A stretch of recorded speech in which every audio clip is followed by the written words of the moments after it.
ఇది విద్యార్థులు 10వ ప్రశ్న తీసుకున్నట్లయితే సృజనాత్మక ప్రశ్న. ఈ ప్రశ్న సృజనాత్మకతకు సంబంధించింది. పద్య గద్య పాఠ్యాంశాలలోని సృజనాత్మక ప్రశ్నల నుంచి అడుగుతారు.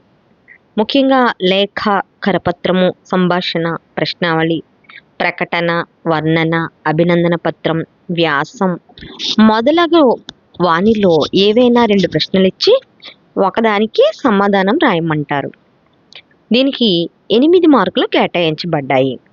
మనం లేఖ ఏ విధంగా రాస్తే మార్కులు ఏ విధంగా వేస్తారనేది తెలుసుకుందాం. లేఖ రాసేటప్పుడు విద్యార్థులు పాటించవలసినటువంటి నియమాలు. మనము ముందుగా లేఖ రాసేటప్పుడు ఎవరికి రాస్తున్నాం అనేది హెడ్డింగ్ పెట్టాలి.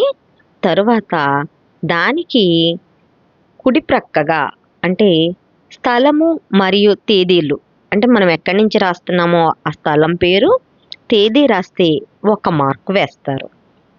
అలాగే మనం ఎవరికైతే లేఖ రాస్తున్నామో సంబోధన, అంటే మిత్రుడికి రాస్తే ప్రియమైన మిత్రునికి, తండ్రికి రాస్తే గౌరవనీయులైనటువంటి నాన్నగారికి, ఇలా పూజ్యనీయులైనటువంటి నాన్నగారికి, ఇలా మనము ఎవరినైతే సంబోధిస్తున్నామో ఆ సంబోధనకు 1 మార్కు కేటాయిస్తారు.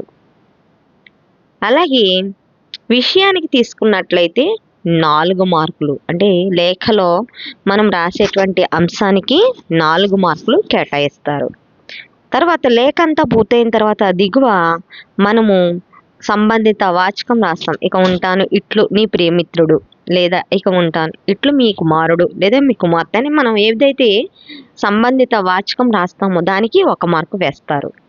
చివరగా ఎడం వైపున ఉన్నటువంటి చిరునామాకు 1 మార్కు, అంటే మనం లేఖ ఎవరికైతే రాస్తున్నామో వాళ్ళ చిరునామా రాస్తాం కదా, దానికి 1 మార్కు కేటాయిస్తారు. ఇక్కడ చూడండి, స్థలము మరియు తేదీలు రాస్తే 1 మార్కు, సంబోధనకు 1 మార్కు, విషయానికి 4 మార్కులు, దిగువ సంబంధిత వాచకానికి 1 మార్కు, చిరునామాకు 1 మార్కు, మొత్తం 8 మార్కులు లేఖకు ఈ విధంగా వేస్తారు.